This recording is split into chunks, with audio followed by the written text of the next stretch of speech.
Good morning વિદ્યાર્થી મિત્રો. શ્રી લાલ બહાદુર શાસ્ત્રી વિદ્યાલય boys Rajkot e learning એજ્યુકેશનની અંદર આપનું હાર્દિક સ્વાગત કરું છું. ધોરણ 12 અર્થશાસ્ત્ર વિષયની અંદર પાઠ ચોથો બેન્કિંગ અને નાણાકીય નીતિની અંદર નાણાકીય નીતિ હવે સમજીશું. આગળના પ્રશ્નોને થોડું પુનરાવર્તન કરી લઈએ. બેન્કિંગ, બેંકનો ઉદ્ભવ, બેંકનો અર્થ, બેંકના પ્રકારો 2, વેપારી બેંક અને મધ્યસ્થ બેંક. વેપારી બેંકના અર્થ અને તેના પ્રકારો, એના 5 પ્રકાર અને 2 ગૌણ. ત્યાર પછી આવે છે શિડ્યુલ બેંક. શિડ્યુલ બેંક ખાલી તમારે સમજવાનું છે, યાદ રાખવાનું છે. અને મધ્યસ્થ બેંક, મોસ્ટ આઈએમપી. મધ્યસ્થ બેંક એટલે શું, એટલે કે તેની વ્યાખ્યા અને તેના નાણાકીય કાર્યો અને બિન નાણાકીય કાર્યોની સમજૂતી આપણે લીધી હતી. આ પાઠની અંદર 8 ગુણભારનો આ પ્રશ્નો પૂછાય છે. ત્યાર પછી જે મોસ્ટ આઈએમપી છે કે નાણાકીય નીતિ અને તેના સાધનો. હવે નાણાકીય નીતિના સાધનો જે તમને ખ્યાલ છે, પરંતુ આજે થોડું આપણે વધારે ડીપની અંદર સમજીશું કે નાણાકીય નીતિની અંદર પહેલાં એનો અર્થ સમજી લઈએ અને પછી તેના પ્રકારો, સાધનોની ચર્ચા કરશું. તો પેજ નંબર 42ની અંદર ચોપડીમાં તમારી 42 પેજ ઉપર નાણાકીય નીતિના જે અર્થ છે, વ્યાખ્યા છે, તેને થોડું સમજી લઈએ. કે સાદા શબ્દોમાં કહીએ તો કે દેશમાં આર્થિક વિકાસની પ્રક્રિયા ધ્યાનમાં રાખીને, દેશમાં આર્થિક વિકાસની પ્રક્રિયા ધ્યાનમાં રાખીને. કઈ પ્રક્રિયા ધ્યાનમાં રાખવાની છે? આર્થિક વિકાસની. ફરીથી એકવાર, કે દેશમાં આર્થિક વિકાસની પ્રક્રિયા ધ્યાનમાં રાખીને પ્રજાનું હિત જાળવીને, જો બીજું શું આવે છે? પ્રજાનું હિત જાળવીને આર્થિક સ્થિરતા માટે, કોના માટે? આર્થિક સ્થિરતા માટે સર્વોચ્ચ બેંક, સર્વોચ્ચ બેંક એટલે મધ્યસ્થ બેંક, સર્વોચ્ચ બેંક દ્વારા નાણાંનો પુરવઠો અંકુશિત કરવા અંગેની નીતિ એટલે નાણાકીય નીતિ. ફરીથી યાદ રાખી લઈએ. મોસ્ટ આઈએમપી પરીક્ષાની અંદર પૂછાય તો તમે લખી શકો છો કે નાણાકીય નીતિ એટલે શું? કે દેશમાં આર્થિક વિકાસની પ્રક્રિયામાં ધ્યાનમાં રાખીને પ્રજાના હિતને જાળવીને આર્થિક સ્થિરતા માટે મધ્યસ્થ બેંક અથવા સર્વોચ્ચ બેંક દ્વારા નાણાંના પુરવઠો અંકુશિત કરવા અંગેની નીતિ એટલે કે નાણાકીય નીતિ. આ વ્યાખ્યા, અર્થ તમારે યાદ રાખવાનો છે કે આર્થિક વિકાસ કરવો હોય, પ્રજાના હિતનું ધ્યાન રાખવું હોય, આર્થિક સ્થિરતા લાવવી હોય તો નાણાંના પુરવઠાને અંકુશિત કરવું પડે, અંકુશમાં હાથ તાબે રાખવું પડે, તો જ આર્થિક વિકાસ થાય, એટલે કે નાણાકીય નીતિ. નાણાકીય નીતિની અંદર બીજી ઘણી બધી વ્યાખ્યા છે, પરંતુ હવે આપણે સાધનો સમજીશું. 2 સાધનો છે, પરિમાણાત્મક અને ગુણાત્મક. આ શબ્દ તમે સમજી ગયા હશો. આપણે પાઠ આર્થિક વિકાસ અને વૃદ્ધિની અંદર આ શબ્દ ઉપયોગ કર્યો હતો કે પરિમાણાત્મક જે પરિવર્તન થાય છે એ આર્થિક વૃદ્ધિ, અને ગુણાત્મક અને પરિમાણાત્મક બંને જો પરિવર્તન થાય તો આર્થિક વિકાસ. તો આજે આપણે પરિમાણાત્મક સાધનોની પહેલાં ચર્ચા કરશું અને પછી આવશે 2B ગુણાત્મક સાધનો. તો પહેલાં અર્થ, મોસ્ટ આઈએમપી વારંવાર આ બોર્ડની અંદર પૂછાયો છે કે સમગ્ર અર્થતંત્ર પર એક સરખી અસર પહોંચાડે છે તેવા સાધનને પરિમાણાત્મક સાધનો કહે છે. અર્થતંત્રમાં આખા સમગ્ર અર્થતંત્ર પર એક સરખી અસર પહોંચાડે છે તેવા સાધનને પરિમાણાત્મક સાધનો કહે છે. એટલે મધ્યસ્થ બેંક કોઈ પણ નિયમન કે સંચાલન કરે એ દરેક બેંકને લાગુ પડે. એ શિડ્યુલ બેંક હોય, વેપારી બેંક હોય, સહકારી બેંક હોય કે પછી પ્રાદેશિક બેંક હોય, કોઈ પણ. એટલે અહીંયા લખેલું છે કે સમગ્ર અર્થતંત્ર પર એક સરખી અસર પહોંચાડે છે તેવા સાધનોને પરિમાણાત્મક સાધનો કહે છે. તો પરિમાણક સાધનોની અંદર પહેલું આવે છે બેંક રેટ, વ્યાજ રેટ. વેપારી બેંકો નાણાંની અછત અનુભવે ત્યારે આરબીઆઈ પાસે નાણાં ઉધાર લે છે. આરબીઆઈ વેપારી બેંકોને લાંબા સમય સુધીનું અથવા લાંબા ગાળાનું ધિરાણ જે વ્યાજના દરે આપે તેને બેંક રેટ કહેવાય. ફરીથી યાદ રાખો કે આરબીઆઈ એટલે કોણ? મધ્યસ્થ બેંક. મધ્યસ્થ બેંક એટલે સર્વોચ્ચ bank. Okay, reserve bank of India. RBI વેપારી બેંકોને કેટલા સમયનું ધિરાણ આપે છે? લાંબા સમયગાળાનું. અહીંયા ધ્યાન રાખજો કેમ કે પછી આવશે ટૂંકો ગાળો. આરબીઆઈ વેપારી બેંકોને, કોઈ વ્યક્તિને નથી આપતા, કોને આપે છે? વેપારી બેંકોને લાંબા ગાળાનું જે વ્યાજના દરે ધિરાણ આપે તેને બેંક રેટ કહેવાય છે. આ પ્રશ્ન પૂછાય છે, યાદ રાખવાનું છે. જ્યારે આરબીઆઈ બેંક રેટ વધારે ત્યારે શું થાય? બેંક રેટ, વ્યાજ આરબીઆઈ વધારે તો શું થાય? તો ધિરાણ લેવાનું મોંઘું પડે, પ્રજા ઉપર વ્યાજનો દર વધે, જેથી પ્રજા ધિરાણ ઓછું કરે છે. સીધી વાત છે. ફરીથી કે આરબીઆઈ બેંક રેટમાં વધારો કરે તો બેંકોને ધિરાણ લેવાનું મોંઘું પડે. તેની સામે બેંકો પ્રજાને ઊંચા વ્યાજના દરે ધિરાણ આપે છે અને તેથી લોકો અથવા પ્રજા ઓછું ધિરાણ કરે છે. પણ આ સ્થિતિ અથવા તો આ પ્રક્રિયા શા માટે? જો અર્થતંત્રમાં ફુગાવો હોય ત્યારે. જ્યારે અર્થતંત્રમાં ફુગાવો હોય ત્યારે આરબીઆઈ વ્યાજનો દર, બેંક રેટમાં વધારો કરે છે, જેથી ધિરાણ ઓછું થાય, તેથી ફુગાવો કંટ્રોલમાં આવે, સ્થિરતા થાય. તેનાથી વિરુદ્ધ જો બેંક રેટમાં ઘટાડો કરે, ઉદાહરણ તરીકે અત્યારનો સમય કોરોના છે તેમાં આરબીઆઈ મધ્યસ્થ બેંકે વ્યાજનો દર ઘટાડ્યો છે. કેમ? કારણ કે મંદી છે, ઉદ્યોગો બંધ છે.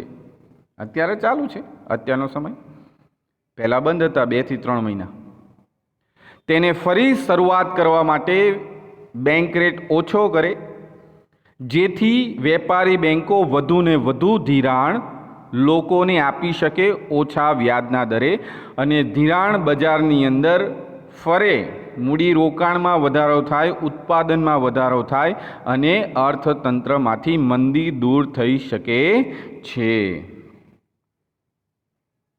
તો આ વસ્તુ છે કે ફુગાવો અને મંદીને કંટ્રોલ કરવા અને દૂર કરવા માટે બેંક રેટ એટલે કે અર્થતંત્રને સ્થિરતા કરવા માટે ઉપયોગ થાય છે આ પહેલું સાધન. એટલે કે બેંક રેટ ખૂબ નીચો હોય એને સસ્તા નાણાંની નીતિ કહેવાય અને બેંક રેટ ખૂબ ઊંચો હોય તો તેને મોંઘા નાણાંની નીતિ કહેવાય. પેજ નંબર 42 ઉપર તમે ચોપડીમાં જોઈ શકો છો તેમ કે બેંક રેટ લખેલા છે. વર્ષ 1953માં 3.5, 1981માં 10, 1991માં 12, 216માં 7. 1991ની અંદર 12% વ્યાજ એટલે કે ફુગાવો હતો ત્યાં તે સમયમાં. એટલે બેંક રેટ કેટલું છે? 12. 2016માં ઘટીને કેટલા? 7% થયા. એટલે કે થોડી મંદી છે. વિકાસ કરવા માટે પણ થોડો ઘટાડો કરવો જરૂરી છે. પરંતુ આરબીઆઈ બેંક રેટમાં ઘટાડો કરવાને બદલે નંબર 2 રેપો રેટ અને રિવર્સ રેપો રેટમાં ફેરફાર કરે છે. હવે રેપો રેટ અને રિવર્સ રેપો રેટ એટલે શું? આ પ્રશ્ન બોર્ડમાં 2 માર્ક્સની અંદર પૂછાઈ ગયેલ છે કે જ્યારે વેપારી બેંકોને ખૂબ જ ટૂંકા ગાળા માટે 1 દિવસ, 7 દિવસ, 15 દિવસ માટે નાણાંની જરૂર પડે અને જે વ્યાજના દરે લોન આપે તેને રેપો રેટ કહેવાય. એટલે ફરીથી તમને સમજાવું કે જ્યારે વેપારી બેંકો ટૂંકા ગાળા માટે આરબીઆઈ પાસે જે ધિરાણ, જે વ્યાજના દરે ધિરાણ લે તેને રેપો રેટ કહેવાય. એટલે કોણ લે છે? વેપારી બેંક આરબીઆઈ પાસેથી લે છે. પણ કયો સમયગાળો છે? ટૂંકો સમયગાળો. હવે અહીંયા યાદ રાખજો કે રેપો રેટ અને રિવર્સ રેપો રેટ એ ટૂંકા ગાળા માટે છે, જ્યારે બેંક રેટ એ લાંબા ગાળા માટે છે. ફરીથી અહીંયા યાદ રાખીએ કે જ્યારે વેપારી બેંકોને ખૂબ જ ટૂંકા ગાળા માટે જે ધિરાણ આરબીઆઈ આપે છે તે વ્યાજના દરને રેપો રેટ કહે છે. જ્યારે રિવર્સ રેપો રેટ કે ટૂંકા સમયગાળામાં આરબીઆઈ ટૂંકા સમયગાળા માટે વેપારી બેંકો પાસેથી, કોના પાસેથી? વેપારી બેંકો પાસેથી ધિરાણ લે. કોણ કોના પાસેથી લે છે? તો આરબીઆઈ ટૂંકા ગાળા માટે વેપારી બેંકો પાસેથી ધિરાણ લે ત્યારે તેને રિવર્સ રેપો રેટ તરીકે ઓળખવામાં આવે છે. તો અહીંયા પ્રશ્ન થવો જોઈએ, શા માટે આવું કરે છે? કારણ અર્થતંત્રમાં સ્થિરતા લાવવા માટે. જો વધારે ફુગાવો હોય તો રિવર્સ રેપો રેટ અને ઓછો હોય તો રેપો રેટ તરીકે, એટલે કે મંદી હોય તો રેપો રેટ તરીકે અર્થતંત્રની સ્થિરતા લાવવા માટે આ સાધનનો ઉપયોગ કરે છે.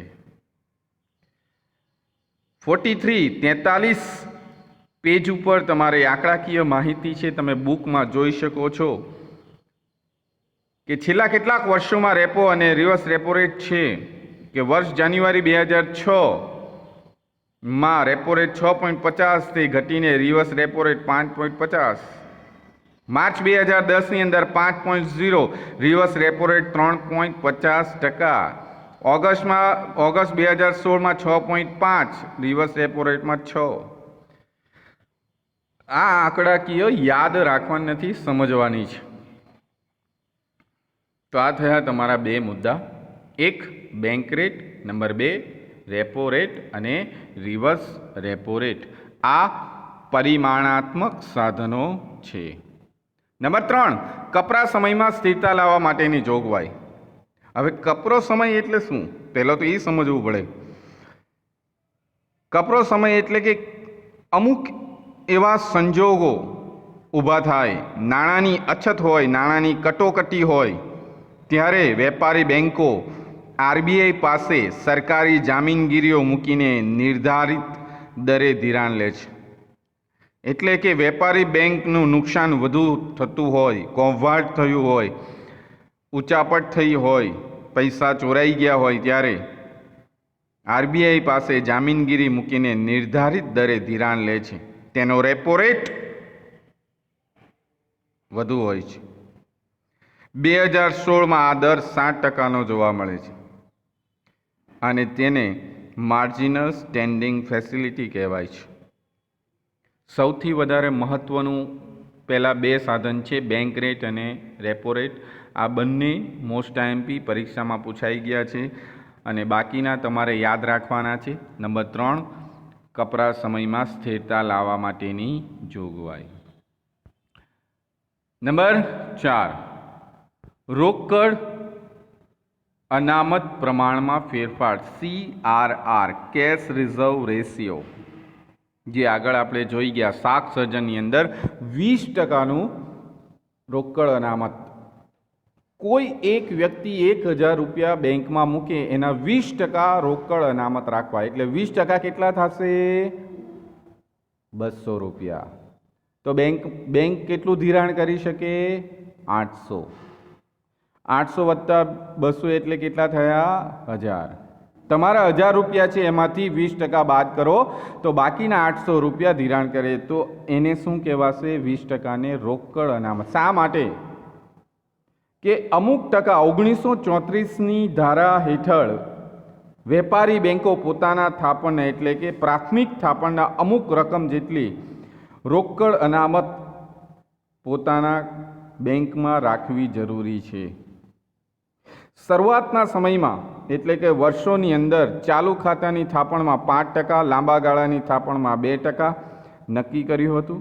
હવે ચાલુ ખાતું કોણ ખોલાવે? કોણ ખોલાવશે? ધંધાર્થીઓ, ઉદ્યોગપતિ. નંબર 2, લાંબા ગાળાની થાપણો, એ શું આવશે? ફિક્સ ડિપોઝિટ, FD, એમાં 2%, ચાલુ ખાતાની થાપણોમાં 5%. પરંતુ 1962 પછી કુલ થાપણોમાં 3%થી 15% સુધી CRR, એટલે કે રોકડ અનામત પ્રમાણમાં ફેરફાર થાય છે. શા માટે?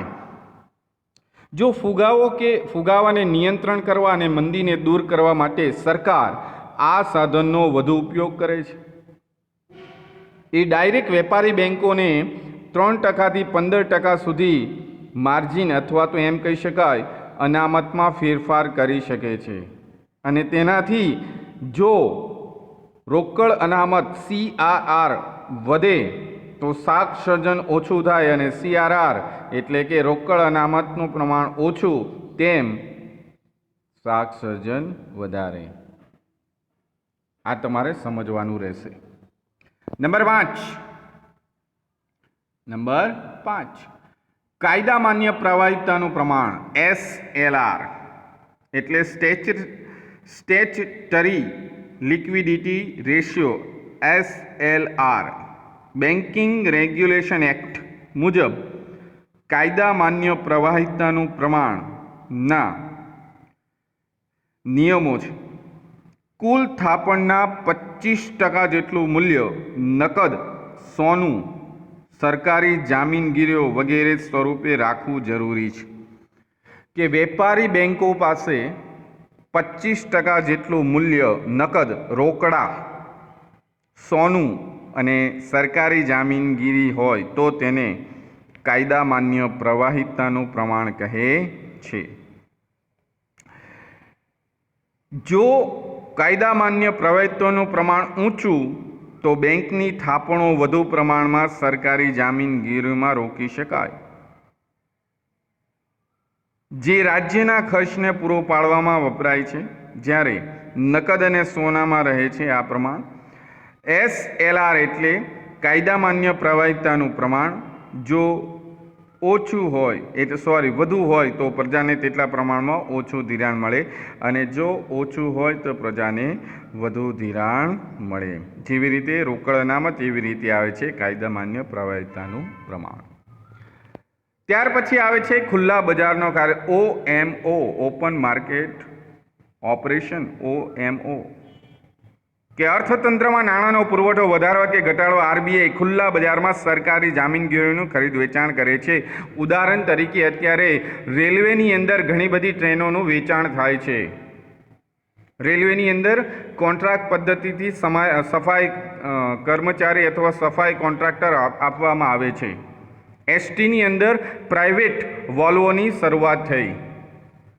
તો આ શું છે? સરકારી જામીનગીરીઓનું ખરીદ વેચાણ કે નાણાંનો પુરવઠો વધારવા કે ઘટાડવા ખુલ્લા બજારની અંદર જામીનગીરીનું ખરીદ વેચાણ થાય છે. એની અંદર જો હવે સમજો કે આરબીઆઈ સરકાર પાસેથી જામીનગીરીઓ ખરીદી કરે તો નાણાંનો પુરવઠો વધે છે. ફરીથી, કોણ ખરીદે છે? આરબીઆઈ.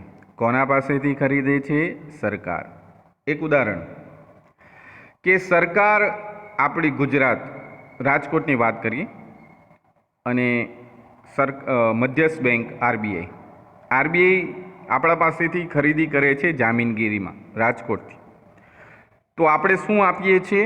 દસ્તાવેજો, જામીનગીરી આપે છે અને સામે શું મળે છે? પૈસા, નાણાંનો પુરવઠો. આવી રીતે દરેક જિલ્લાની અંદર, દરેક રાજ્યની અંદર સરકાર આરબીઆઈ આવી રીતે વેચાણ કરે છે, પુરવઠો વધારે છે. જ્યારે ખુલ્લા બજારમાં વેચે છે તો નાણાંનો પુરવઠો ઘટે છે. આ પ્રકારનું કાર્ય ફુગાવો અને મંદીના નિયંત્રણ કરવા માટે થાય છે. તો આ થયું તમારે છઠ્ઠો. હંમેશા યાદ રાખજો કે પરિમાણાત્મક સાધનો નંબર 1 બેંક રેટ, પછી આવે છે repo rate, reverse repo rate number 4, 5 અને 6 ફુગાવો અને મંદી દૂર કરવા માટેના હોય છે. ત્યાર પછી 7મું સર્ટિલાઇઝેશનની નીતિ. સર્ટિલાઇઝેશનની નીતિ એટલે શું? હુંડિયામણના વધતા કે ઘટતા પ્રમાણને મુક્ત કરવા માટે. હવે વિદેશી હુંડિયામણ છે જે આપણા દેશમાં આવે છે અને બીજા દેશમાં જાય છે, તો હુંડિયામણના ખાતામાં જે વધઘટ થાય તે સરવૈયું કદાચ ખોરવાય, નફા નુકસાન થાય, તેને નિયંત્રણ કરવા માટે તેને પુરાંત અથવા ખોટના પ્રમાણને સરખું કરવા માટે ખુલ્લા બજારમાં જામીનગીરીની ખરીદ વેચાણ થાય છે અને પોતાના સરવૈયાને સમતુલા જાળવે છે, પોતાના અર્થતંત્રને સમતુલા જળવાય છે. તો અહીંયા નાણાકીય નીતિનો અર્થ અને તેના સાધનો નંબર 1 એ પરિમાણાત્મક સાધનોની આપણે વિગતે ચર્ચા કરી.